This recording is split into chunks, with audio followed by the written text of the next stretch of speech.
You can see the radar sweeping around pretty quietly here for southwest Florida. Some false return, some birds taking off over the Everglades. But boy, you go off to the north. Heavy rain in some much needed areas here from Panama City to Tallahassee. That heavy rain is going to continue here for today. One closer look here to southwest Florida. You can see we're dry for Lake Placid through Bonita Springs. We need the rainfall here as well. Year to date, we're over 1.5 inches behind in Naples, over 2 inches in Fort Myers, even though we got a little help with 0.3 of an inch earlier this week.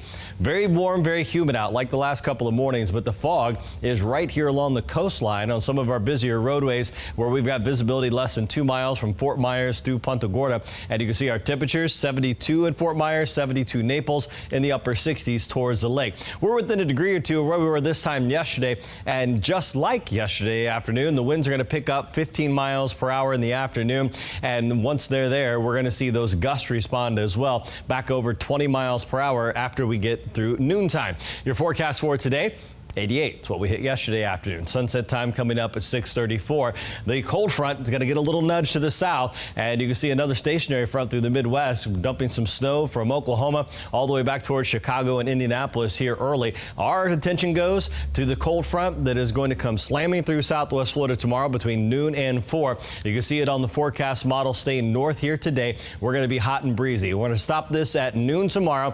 There's the front. It's going to sweep through in 3 to 4 hours, and behind it, the winds are going to pick up. We're going to see gusts over 30, and it's going to bring in some much cooler air. Same model, a little closer look. You can see the rain and that line of storms pushing through 11 to noon, and then out of here by 2 o'clock, they'll be sitting Fort Myers, Naples, moving out of our area by 4 to 5, and then there's that wind behind it. Our temperatures will respond as well. We're going to wake up tomorrow morning in the mid-70s, well above that average of 59, and then by noontime, that's where we'll be seeing our high temperature, because then they drop. We're going to wake up in the low 40s here Sunday morning, and with a strong front like that, we do have the chance of an isolated severe thunderstorm or two. Again, noon to 4 tomorrow. You got to be weather aware. The major threat looks to be damaging winds as that line pushes through.